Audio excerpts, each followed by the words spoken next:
na palavra, nesses textos que nós vamos, que foram propostos para essa semana, Deus, e que a nossa mente, o nosso coração, nossa alma, nosso espírito, tudo esteja aberto, Senhor, para a gente ser tocado pelo Senhor, Pai.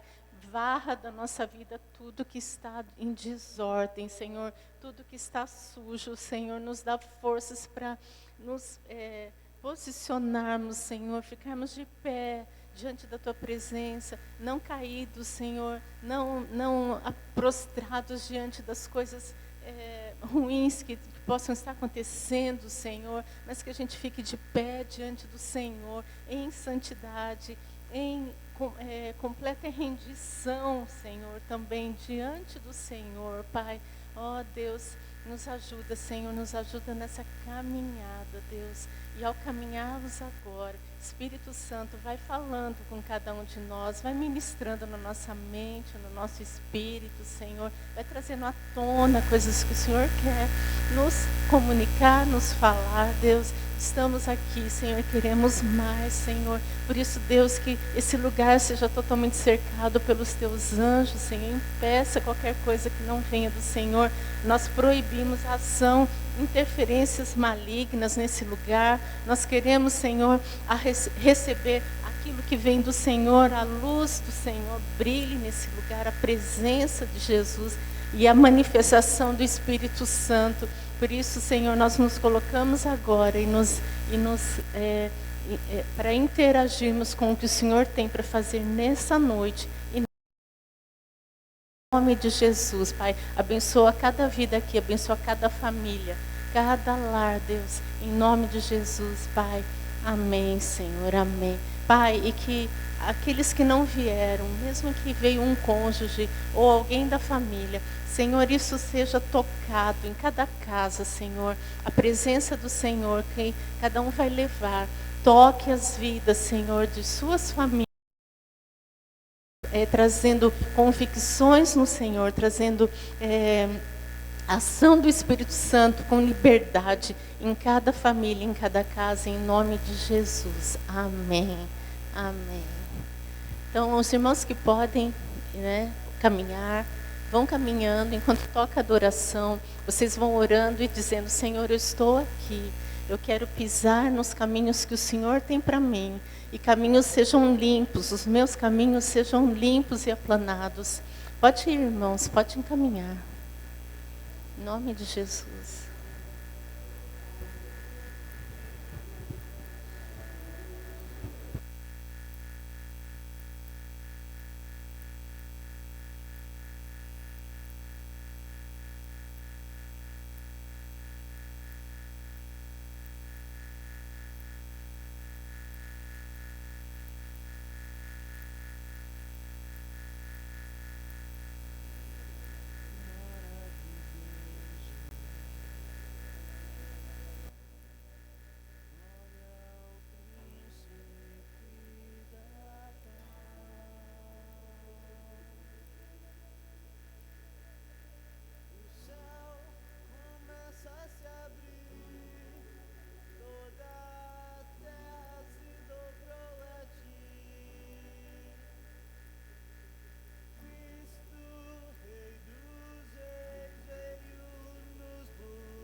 Ó Pai,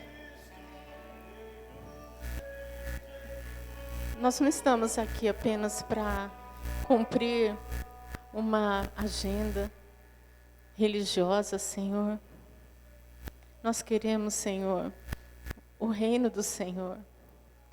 Nós queremos o Rei reinando, o Rei tomando o primeiro lugar na nossa vida.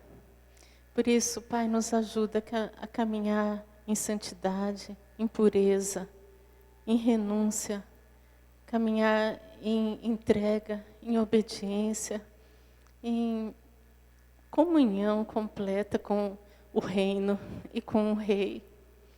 Ó Deus, por isso nós estamos aqui. Queremos que o Senhor afaste tudo que tenha pedido. Ajuda a romper dentro de nós, Senhor, coisas que temos resistido, Senhor, e não entregamos para o Senhor. Ó Deus, só o Senhor pode, Espírito Santo. E nós desejamos e nós declaramos, rompe, Espírito Santo, rompe, Espírito Santo. Rompe a nossa própria vontade, nossos próprios desejos, nossa própria falta de forças. Pai, vem e rompe. Rompe para que demos o lugar de proeminência para o Senhor, Espírito Santo. E vivamos nessa dimensão do reino, Senhor, que é acima do que nós temos vivido. Obrigada por tudo, Senhor. Nos ajude nesse tempo, nessa semana. Nos abençoe.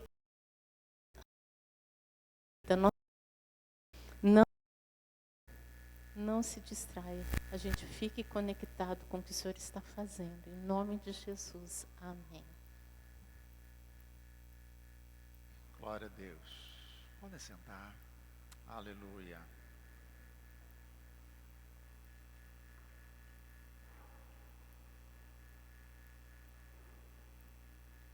Nós escolhemos o tema Nossas Raízes. Em primeiro lugar, porque Deus já veio nos falando desde o ano passado, né, sobre raízes, álamo, né, mas também porque raiz nos aponta para fundamento, base, o que sustenta, né? Por isso esse é o tema dessa semana. E o nosso texto é de Hebreus capítulo 6, versos de 1 a 3. Então você abre a sua Bíblia. Nós não teremos projeção de textos. Então alguns textos eu vou só citar e outros eu vou chamar vocês para a gente ler junto, direto na Bíblia, tá? Então, vamos lá, Hebreus capítulo 6, os versos 1, 2 e 3.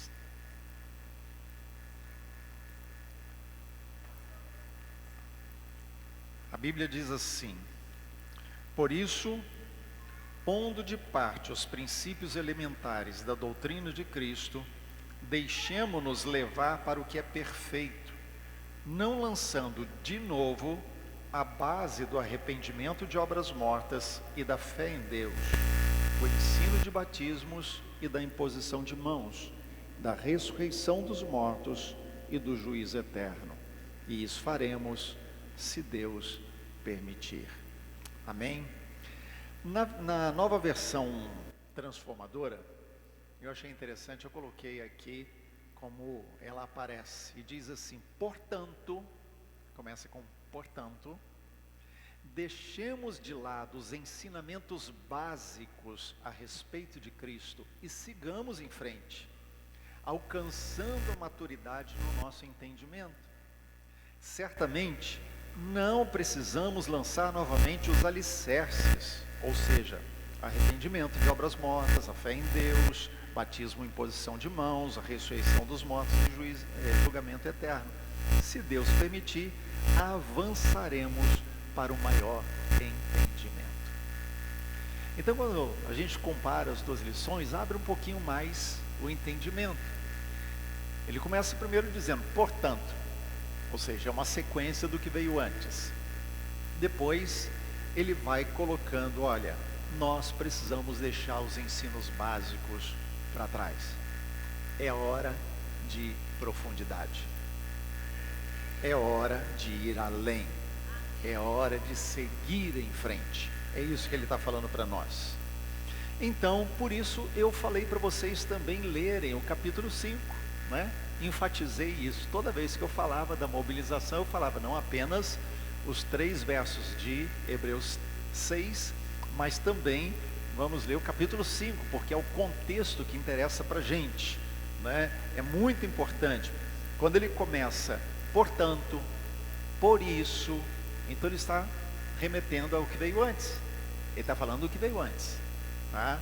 Então é o que a gente vai ver. O capítulo 5, então, pega a sua Bíblia, olha aí, volta para o capítulo 5 para a gente dar uma olhada. Não vamos ler muita coisa, apenas pincelar, mas são coisas muito importantes. Se nós queremos entender o que Deus está querendo falar conosco no capítulo 6, precisamos entender muito bem o capítulo 5, ok? Então o capítulo 5, os versos de 1 a 10, ele apresenta o sacerdócio superior de Jesus. Ele vai descrevendo que o sacerdócio de Jesus, sumo sacerdote, o Cordeiro de Deus, ele é superior a tudo que veio antes. Isso do verso 1 ao verso 10. No verso 11, dá uma olhadinha aí, ele diz, a esse respeito, então veja, ele está falando de Jesus, do sacerdócio superior de Jesus. Mas no verso 11 ele diz, a esse respeito, ou seja, a respeito de Jesus e do seu sacerdócio superior, a esse respeito, temos muitas coisas que dizer e difíceis de explicar, porquanto vos tendes tornado tardios em ouvir. Isso aqui é chave. Isso aqui é fundamento para a gente. Porque ele está dizendo, olha, eu estou falando de Jesus. E ele está falando para judeus. Ok? A carta é a quem? Aos hebreus. Aos judeus. Então o judeu, mesmo que não vivesse em Jerusalém, não estivesse no contexto da terra, ele sabia sobre o sacrifício.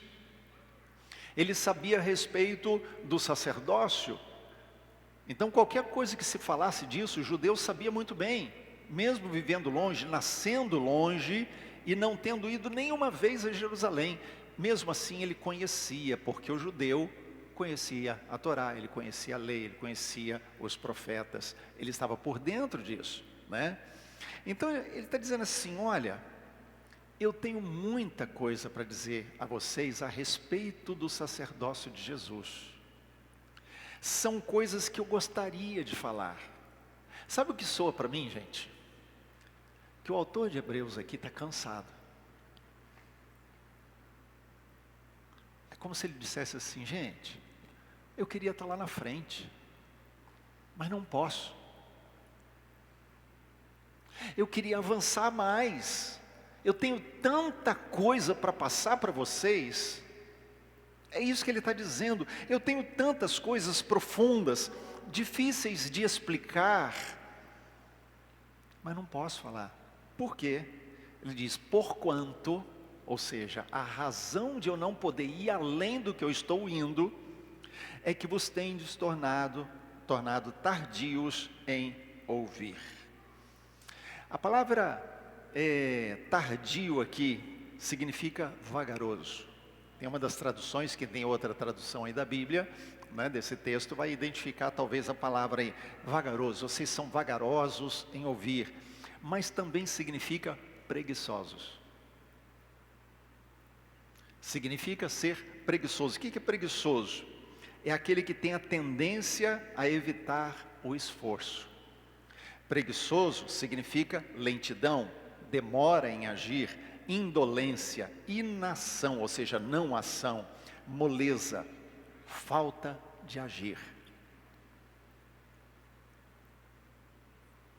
Já vamos começar pesado, né? Já vamos começar pesado. Então ele está dizendo aqui, eu tenho muito para transmitir para vocês, mas eu não posso fazer isso, porque vocês são preguiçosos. É a Bíblia que está dizendo, viu, gente? Está aqui. Nós lemos aqui. Ele está dizendo, vocês são preguiçosos. Como assim? Vocês são lentos, são vagarosos, demoram a agir, são indolentes. Falta a vocês atitude. É isso que ele está dizendo. Isso no verso 11. Tudo isso que eu estou falando aqui é verso 11. Aí no verso 12, dá uma olhada aí. Por que que ele está dizendo que eles são vagarosos? Por que que ele está dizendo que eles são preguiçosos? Por que que ele está usando essa expressão tão pesada para eles? Verso 12. Pois, ou seja, uma sequência, com efeito, quando devíeis ser mestres, atendendo ao tempo decorrido, tendes novamente necessidade de alguém que vos ensine de novo quais são os princípios elementares dos oráculos, dos segredos de Deus. Assim, vos tornastes como necessitados de leite e não de alimento sólido. Então, o que é que o autor está falando aqui? O que é que Deus está falando através dele para aquela igreja, para aqueles crentes hebreus? Ele está dizendo assim: olha, eu tenho tanta coisa para passar para vocês, mas eu não posso fazer isso porque vocês são preguiçosos, vocês são lentos, vocês são vagarosos, vocês não avançam, estão estagnados. E quando ele fala isso, ele diz, como é que eu posso mostrar isso? Porque pelo tempo de crente que vocês têm, já deviam ser mestres. Pelo tempo de convertido que vocês têm, já deveriam ser mestres. No entanto, é necessário que alguém, de novo, ensine as coisas básicas.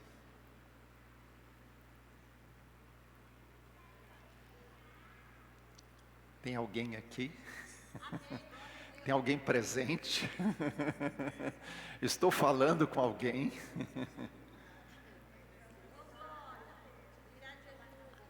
Percebem, queridos?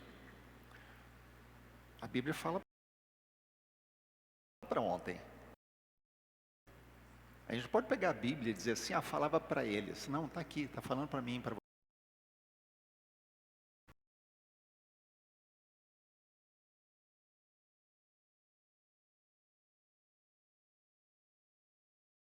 Somos. E por que não somos? Porque somos vagarosos, lentos, tardios, somos preguiçosos em pegar aquilo que Deus já nos deu e praticar.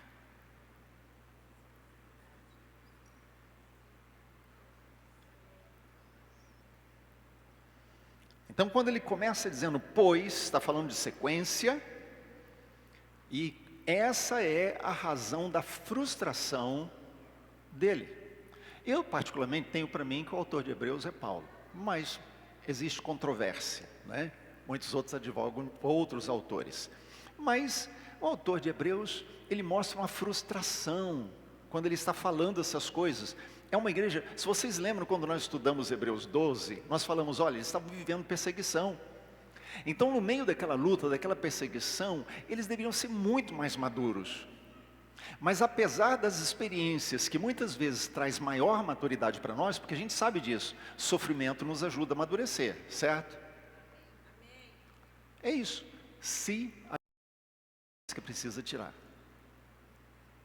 Senão a gente pode sofrer a vida inteira, menino em criança espiritual.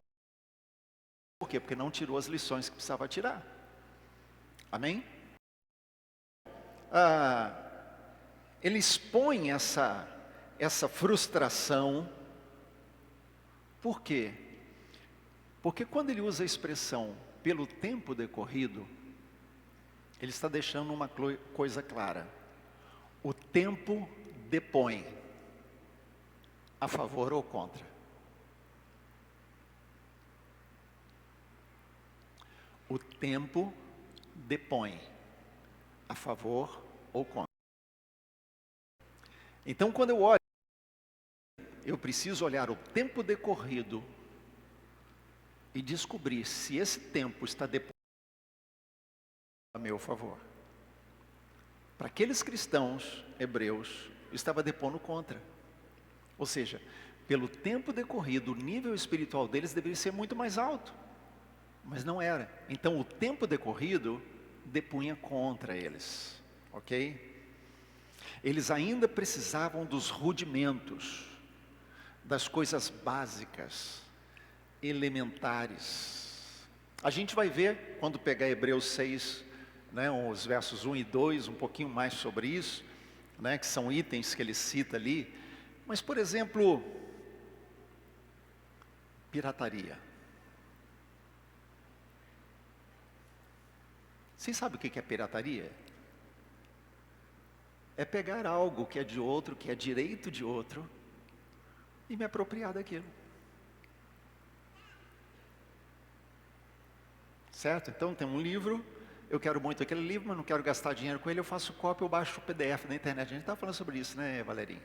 Pesquisamos um livro que ela queria ler, me interessou o livro, e eu comecei a procurar na internet. E aí, vamos achar, não acha em lugar nenhum. Mas aí é mais fácil, a gente não gasta dinheiro, baixa o PDF e vai ler. E não paga o direito de quem escreveu, da editora que fez o livro, não é? A gente tem que ficar ensinando sobre não falar mal do irmão. Quem assistiu a Abutre Gospel? Atualidades, né? Devocional Atualidades, Abutre Gospel. Se você não assistiu, assiste. Não é? Ou seja, são pessoas que parece que vivem em função de olhar para a ferida do outro, para apontar o dedo, não é? Se alimentar daquilo que é a falha do irmão. A gente tem que ficar ensinando sobre integridade. Se não é seu, não pegue. Se o refrigerante que está na geladeira não é seu, não tome. A gente tem que ensinar essas coisas de vez em quando. Não é? Se não é justo, não faça. Vai ferir alguém, não faça. Se não é verdade, não diga. Não reposte. Não envie para outros. Se você não sabe, fique quieto. O que eu estou falando, gente? Eu estou falando de coisa básica. Nem leite é pré-leite. Não é? Isso é pré-leite. Jogos de azar. Gente, crente fazendo rifa. Meu Deus do céu. Não é?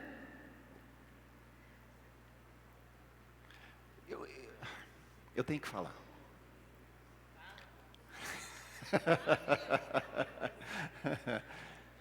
Gente, há 24 anos eu falo sobre Natal nessa igreja.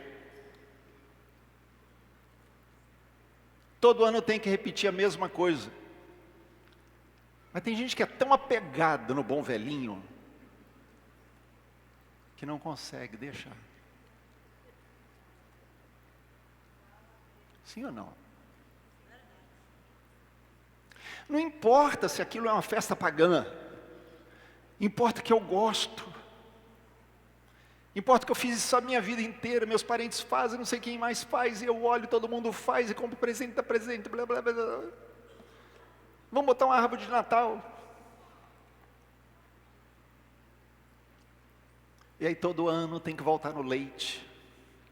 E dizer, irmãos, prestem atenção no que estão fazendo. É festa pagã. Quer celebrar Natal? Celebre em outubro, festa tabernáculos. Mas é mais difícil celebrar tabernáculos do que celebrar o bom velhinho. Sim ou não, gente? Vamos seguir em frente, senão eu fico só nisso. A gente vai voltar nesses pontos mais para frente. Então aqueles cristãos, eles dependiam de leite, não de alimento sólido. O que é leite? Eu já tenho falado aqui, leite é comida pré-processada. Ou seja, a mãe comeu o alimento, processou o alimento, e então transmite o alimento pré-processado para a criança, para o bebê, certo? Então leite, na verdade, é isso, não é? 1 Coríntios capítulo 3, versos 1 e 2, não precisa abrir. Ele diz: eu, porém, irmãos, não vos pude falar como a espirituais, e sim como a carnais, como a crianças em Cristo. Leite vos dei de beber, não vos dei alimento sólido, porque ainda não podíeis suportá-lo, nem agora podeis, porque ainda sois carnais. Parece a mesma linguagem de Hebreus, não é? Por isso que eu acho, isso aqui tem o dedo de Paulo. Está falando a mesma coisa, a mesma linguagem. Está falando com aqueles crentes de Corinto a mesma coisa. Ele diz: quem é que precisa de leite? Aquele que é carnal. Ele é como criança.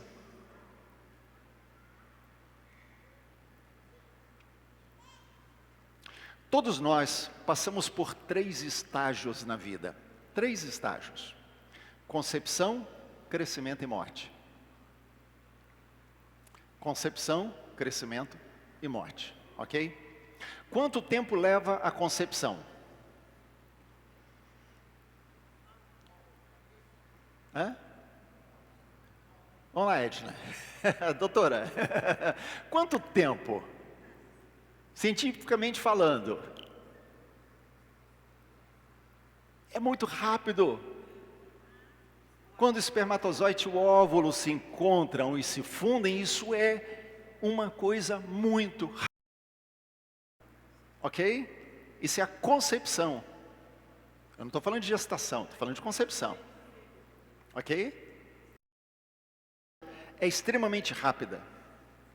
O crescimento é o que produz maturidade. E a morte, quanto tempo leva para uma pessoa morrer?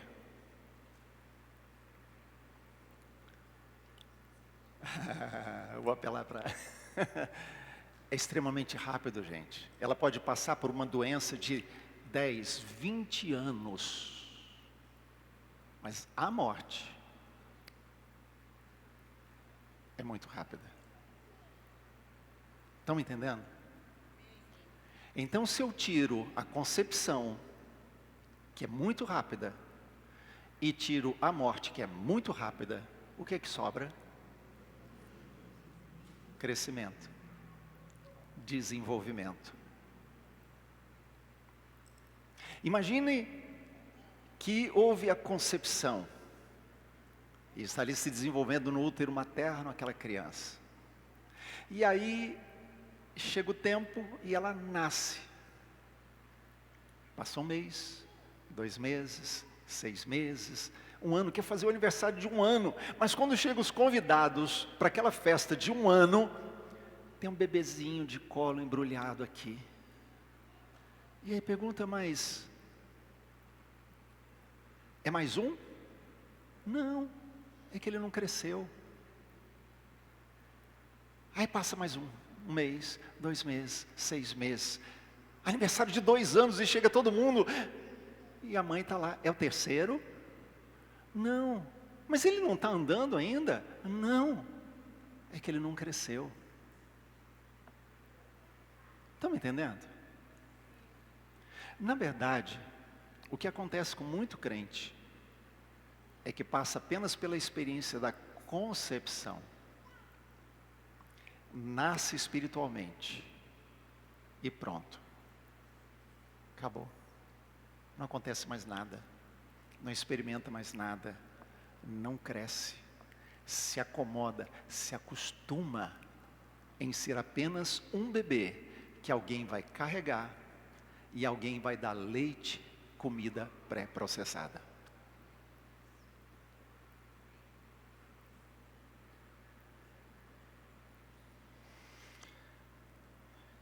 Aleluia.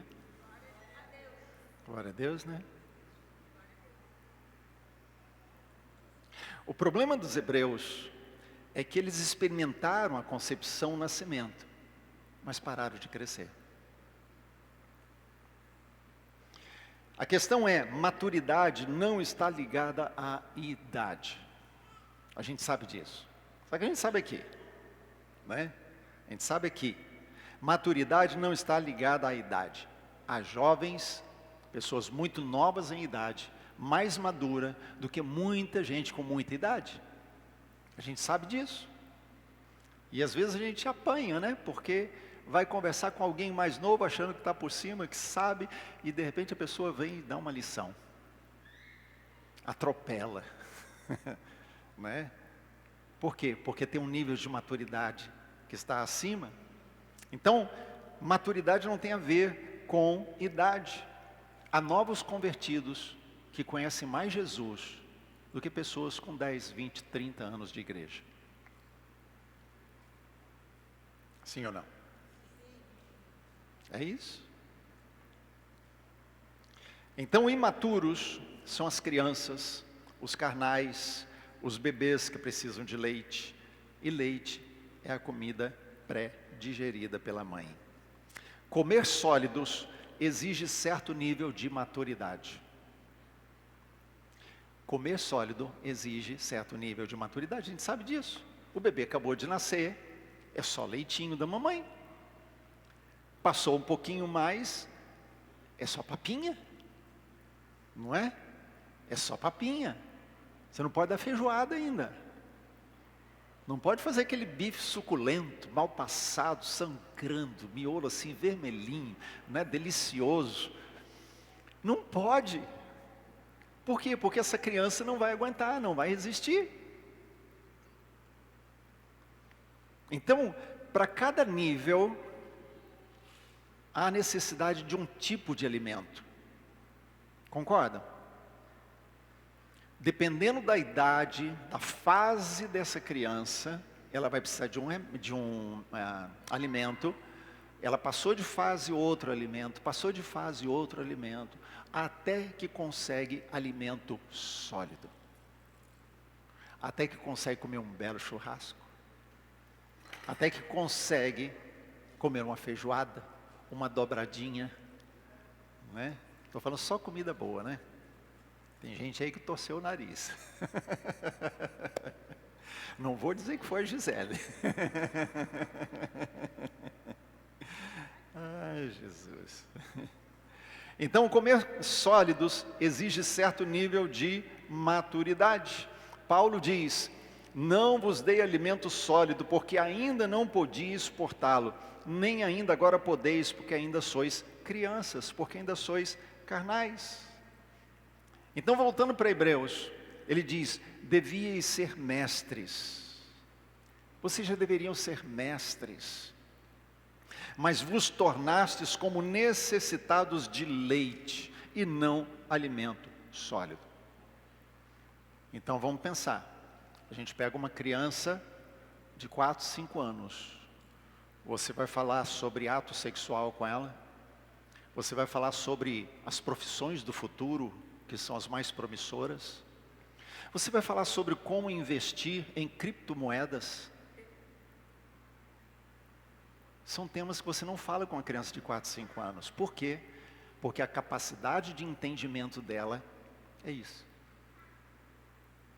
O autor de Hebreus está dizendo exatamente a mesma coisa. Eu não consigo falar para vocês coisas mais profundas. Paulo, escrevendo aos Coríntios, ele fala a mesma coisa. Eu não posso falar com vocês coisas mais profundas. Por quê? Porque o nível de compreensão e de entendimento está limitado. É isso que ele diz. Vocês se tornaram necessitados de leite, não de alimento sólido. No verso 14 do capítulo 5, a gente ainda está no 5, hein? Introdução, viu, gente? Ainda é introdução. Vamos lá, verso 14. Mas o alimento sólido é para os adultos, para aqueles que, pela prática, têm as suas faculdades exercitadas para discernir não somente o bem, mas também o mal. Veja o que ele está dizendo aqui. Alimento sólido é para quem? Adulto. E como é que se identifica adulto?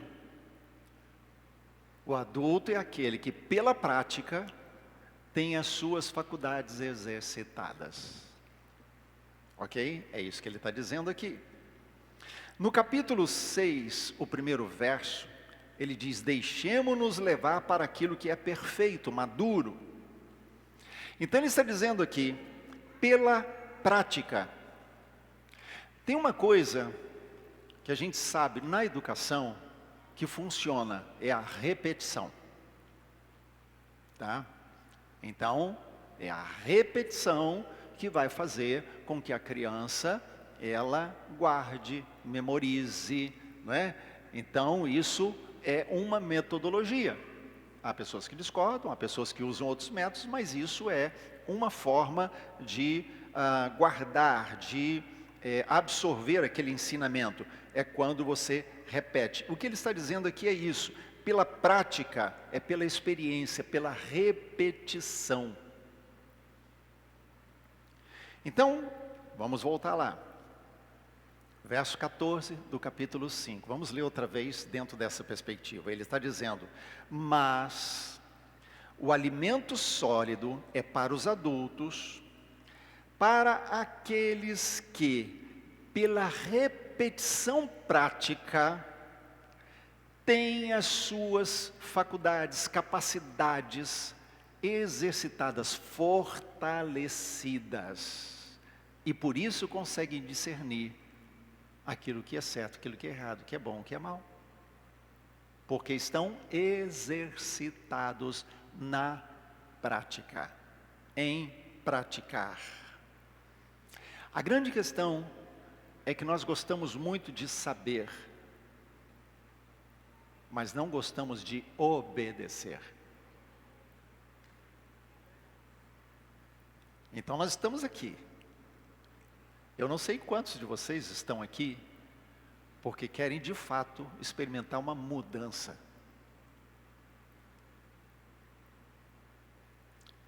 Mas aqueles que estiverem aqui querendo uma mudança, vão sair cada dia daqui fazendo uma pergunta: como eu aplico isso na minha vida? Como eu coloco isso em prática na minha vida? É isso que vai fazer a diferença. É isso que vai fazer a diferença. Eu já contei há muito tempo atrás aqui para vocês, eu já acho que já repeti umas 3 ou 4 vezes, em ocasiões diferentes, algo que eu li, né, de um professor, que ele chegou na sala de aula, e ele disse para eles, de uma pesquisa, ele disse: olha, de todas as profissões, em qualquer profissão no mundo, apenas 5% de cada profissional, de cada área, vão fazer a diferença. 95% vai ser apenas massa. Vai fazer parte do quadro, mas não vai fazer diferença nenhuma para ninguém. Então ele citou dos médicos. 5% apenas dos médicos vão fazer diferença. 95% vai ser apenas massa, sem fazer diferença nenhuma. Os advogados, os psicólogos, né? Então, ele foi colocando assim, cada profissão, 5% faz diferença.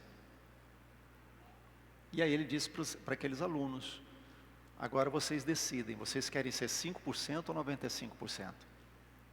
Vocês querem ser parte dos 5% que fazem diferença ou vão fazer parte dos 95% que não faz diferença nenhuma? E eu quero falar isso para vocês hoje. Você pode sair daqui e continuar do jeito que estava, fazendo parte apenas de uma massa que não faz diferença nenhuma. Mas você pode sair daqui mudando a sua vida, porque decidiu pela prática, pelo exercitar, pelo colocar em prática na sua vida aquilo que você tem recebido de Deus. Amém? Então, pela prática, está falando de tornai-vos, ele está falando para crente, praticantes da palavra, e não somente ouvintes, enganando-vos a vós mesmos. Vocês estão vendo, gente? Olha só, o autor de Hebreus escreve aqueles hebreus, Paulo escreve a Corinto, Tiago está escrevendo a mesma coisa, então não é um problema com vocês, não estou bravo com vocês, não estou aqui apenas para descer o cajado, eu estou falando para vocês que essa é uma realidade que a Bíblia diz que acontece no meio do povo de Deus. É uma realidade no meio dos crentes, e desde o começo é assim. Tem gente que quer crescer, quer mudança, e tem gente que não quer. Então ele está dizendo aqui, Tiago fala, vocês devem ser praticantes da palavra, e não somente ouvintes, enganando-vos a vós mesmos. Quem tem temor de Deus, obedece imediatamente. Porque o temor de Deus nos leva a obedecer, mesmo quando a gente não entende, mesmo quando a gente não quer, mesmo quando dói, mesmo quando as coisas se complicam. Porque o que nos leva à obediência não é a gente gostar do que Deus está mandando fazer, é o fato de ser Deus que está mandando. E é porque Ele está falando, então eu obedeço. Amém? O grande problema é que nós confiamos mais naquilo que nós achamos. Confiamos mais naquilo que nós gostamos. Nós confiamos mais na nossa zona de conforto. Eu não acho bem isso, né? Desculpa falar assim, mas de repente alguns de vocês estão, o pastor está exagerando. Não é tudo isso não. Não, né? Por quê? Porque muitas vezes, quando somos confrontados pela verdade, a nossa primeira, isso é humano, gente. Sim ou não? É isso que acontece, a gente quer se defender. E a primeira defesa é a negação. Comigo não. Está cheio de gente fazendo, eu não. E a gente começa a fazer isso. Então, eu prefiro o quê? Isso é para outros, não é para mim. Isso eu não concordo, isso eu não quero, isso eu não gosto.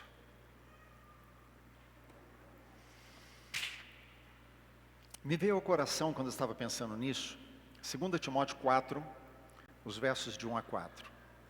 Diz assim, não precisa abrir, eu vou ler aqui.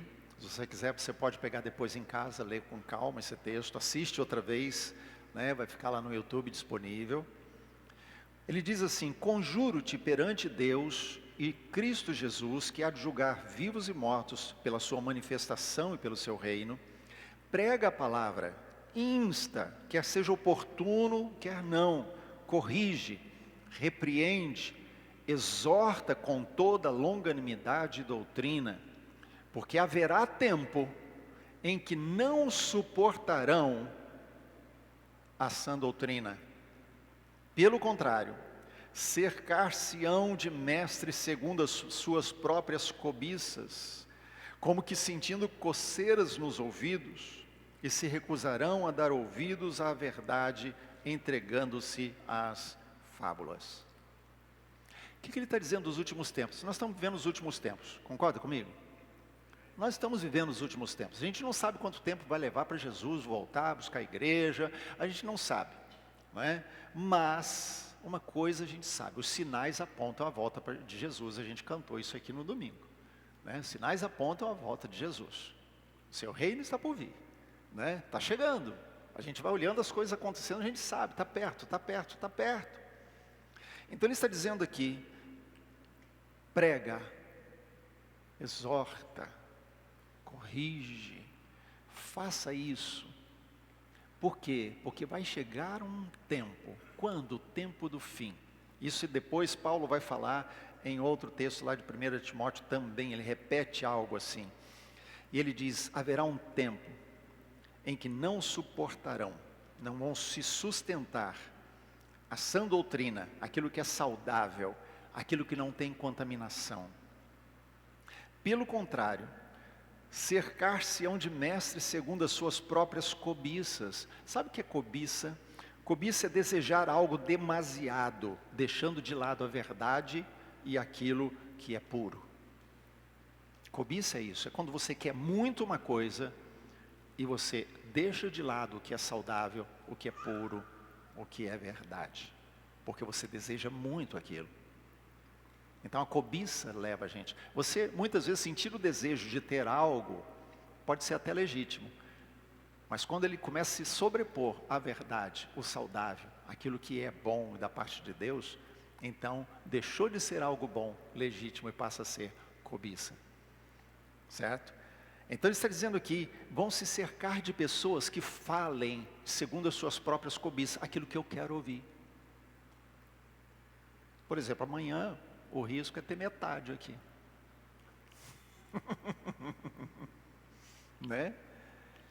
Alguém fica muito bravo comigo, fala, não vou voltar. Né? Mas eu sei que não vai acontecer isso. Você já mostrado da outra vez, né? Estavam ali firmes, apanharam, né? E continuaram aqui todo dia. Né? A correção de Deus é para os seus filhos, né? Então, quando Deus corrige, Ele corrige o filho que ama. Então, mas Ele está falando de cobiça. Ele está dizendo aqui que muitas vezes a gente prefere ouvir o pregador da internet, que fala o que a gente gosta de ouvir. Vai atrás do profeta, porque ele vai soltar uma profetada que vai me agradar aos ouvidos. Sabe, queridos, deixa eu falar uma coisa para vocês. Eu nunca fui atrás de um profeta para ouvir uma palavra da parte de Deus. Mas já ouvi tantas palavras da parte de Deus, que Deus mandou alguém trazer para mim. Sabe por quê? Porque o nosso Deus é o Deus que sabe acender sarça. Quando Ele quer falar, Ele acende a sarça, chama a sua atenção e fala com você. E se Ele precisar que essa palavra venha através de alguém, Ele traz essa pessoa até você. Você não precisa correr atrás. Seu coração está em Deus. Então pode crer, Deus vai trazer alguém para falar com você. Há momentos que a gente, eu sei, eu sou assim. Há momentos que a gente não consegue ouvir, a gente quer ouvir Deus, parece que Deus está em silêncio. E Deus faz isso de propósito, para a gente depender uns dos outros também. E Ele enviou os seus profetas por causa disso também, não é? Então não tem ninguém que consegue ouvir Deus o tempo inteiro e nunca errar. Nós precisamos, o ministério profético é de Deus. Mas a grande questão é que quando a gente começa a correr atrás, está mostrando uma coisa: comichões nos ouvidos.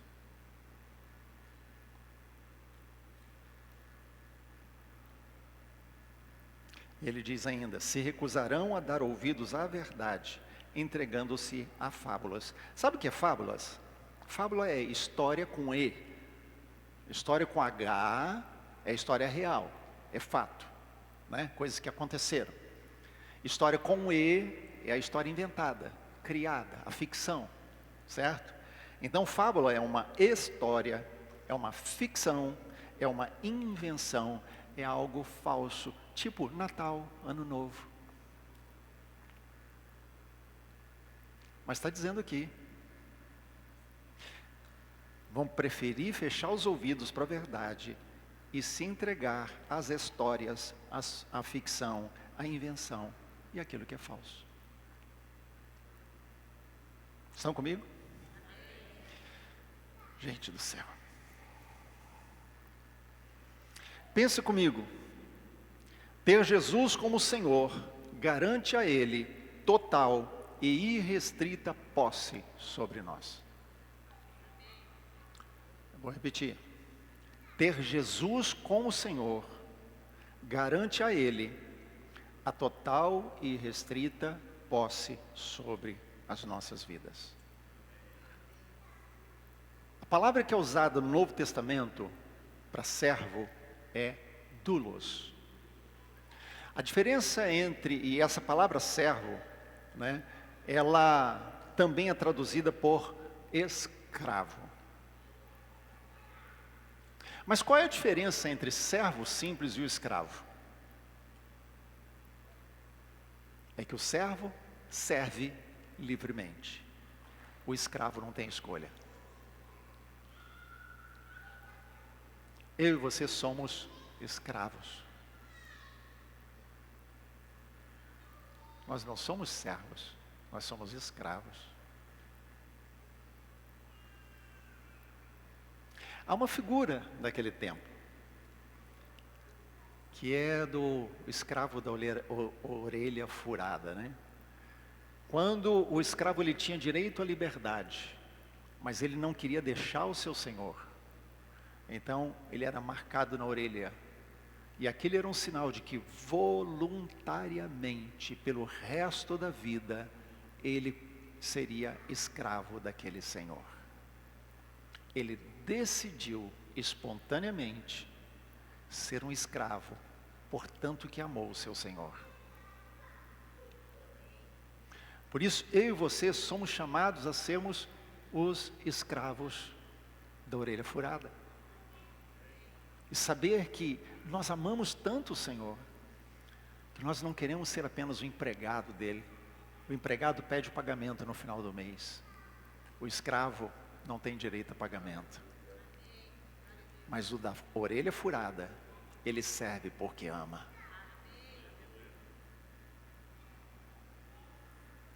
Saul recebeu de Samuel uma incumbência da parte do Senhor. Destrua os amalequitas. Mate todos os amalequitas. E é interessante que quando a gente lê a história, a gente vê que Saul, ele não questionou. Saul imediatamente, ele pegou o seu exército, foi lá e atacou os amalequitas. Pronto, Deus mandou, vou lá, pronto. Fez a guerra, venceu os amalequitas, mas poupou o rei. Poupou uma parte dos animais. Quando Samuel chegou, Saul disse para ele: eu fiz tudo o que o Senhor mandou. Saul cria de verdade, eu creio nisso, pelo contexto ali. Saul acreditava de verdade que ele tinha feito a vontade de Deus.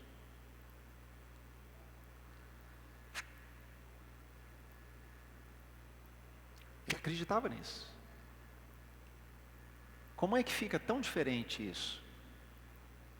Ele diz: eu fiz a vontade de Deus, quando na verdade não fez. Isso se chama espírito de engano. O espírito de engano atua numa pessoa, e essa pessoa acredita firmemente de que aquilo que ela está fazendo, crendo, é verdade, quando na verdade não é. Porque a sua mente está envolta com um véu. Paulo fala isso lá aos Coríntios. Ele fala do véu que muitas vezes envolve a nossa mente e nos impede de entender as coisas de Deus. E quando o nosso coração se fecha em relação à obediência ao Senhor, na prática que ele está falando aqui em Hebreus, quando nós nos fechamos em colocar em prática aquilo que Deus já nos deu, então esse véu, ele vai envolvendo a nossa mente. Por isso, ficamos com a mente embrutecida. Dura cerviz. Estão entendendo? Porque reiteradamente nos recusamos à prática da verdade. Então chega um momento em que nós achamos que não fazendo a vontade de Deus, estamos fazendo a vontade de Deus. Paulo acreditava nisso e matava cristãos. Ele tinha certeza de que estava fazendo o que agradava a Deus, quando na verdade não estava. Entende como funciona? A grande questão é que muitas vezes nós estamos cheios de coisas, de entendimento, de conhecimento, mas como não existe em nós a disposição e a prática, o exercitar aquilo, a nossa consciência, a nossa mente vão ficando anestesiadas. E o resultado é que nós começamos a ir para o lado do engano e achamos que está tudo bem quando não está. Achamos que estamos bem espiritualmente quando não estamos. Achamos que agradamos o Senhor porque estamos no culto, mas não agradamos porque 6 dias outros nós não estamos fazendo nada para o Senhor. Estão comigo? Por isso é que Tiago diz: tornai-vos, pois, praticantes da palavra, e não somente ouvintes, enganando-vos a vós mesmos. Enganando a vós mesmos. Como é que você vai saber o que está certo e o que está errado? Pelo discernimento. O que é discernimento? Discernimento é a manifestação do Espírito Santo de Deus na nossa vida. Isaías capítulo 11, verso 2: repousará sobre ele o espírito de entendimento, que também significa discernimento. E discernimento é ver como Deus vê. Gente, se eu vejo a minha vida como Deus está vendo, eu vou passar o dia como João, chorando intensamente, porque não sou digno. Mas como eu não tenho discernimento, eu não consigo ver a minha própria vida como Deus está vendo. Então muitas vezes estou vivendo em pecado, estou fazendo coisas que desagradam a Deus, que ofendem a santidade de Deus, e acho que está tudo bem.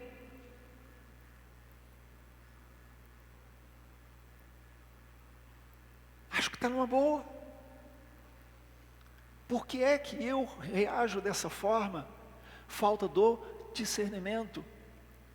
Agora entenda comigo, quando eu quebranto o meu coração diante de Deus, eu sou cheio do Espírito Santo, amém? Esse é um caminho, não tem outro. Sem um coração quebrantado e contrito, não haverá vida cheia do Espírito. Então eu preciso quebrantar o meu coração diante de Deus e ser cheio do Espírito Santo. Quando eu sou cheio do Espírito Santo, eu começo a ver como Deus vê. Então se eu continuo fazendo as coisas da meninice, é porque eu ainda não estou vendo as coisas como Deus está vendo.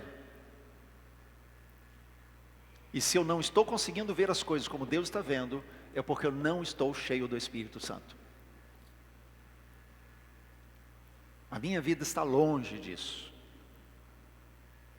Quando eu vejo como Deus vê, então vem o temor do Senhor. E quando vem o temor do Senhor, eu quero fugir de fazer qualquer coisa que possa ofendê-lo. Há uma frase simples, já vi em muitos lugares, postado por crentes e não crentes. Eu mesmo já postei algo parecido. O certo é certo, mesmo que ninguém esteja fazendo. O errado é errado, mesmo que todos estejam fazendo. Vou repetir.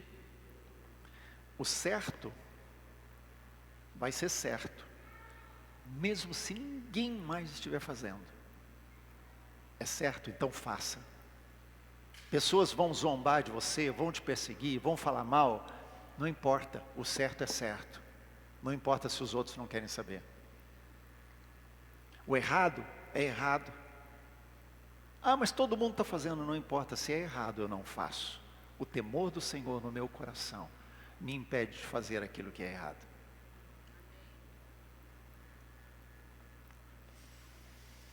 Aleluia.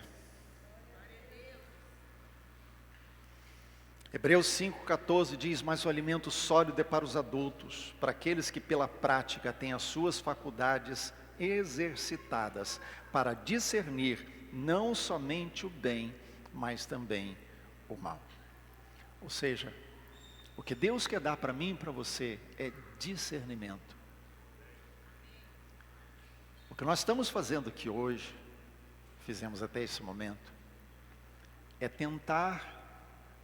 eu estou tentando ser cooperador com o Espírito Santo, para que haja um chacoalhão na minha vida, na sua vida, para que nesse chacoalhão a gente acorde e a gente entenda o quanto ainda precisamos ser cheios do Espírito, para que o discernimento, que só o Espírito Santo pode dar, comece a se manifestar na nossa vida. E então, vendo as coisas como Deus vê, a gente saia das coisas de menino, de criança, e comecemos a ir atrás de alimentos sólidos. É isso que Deus quer para mim e para você. Amém? Amanhã tem mais. Vamos ficar de pé e vamos orar.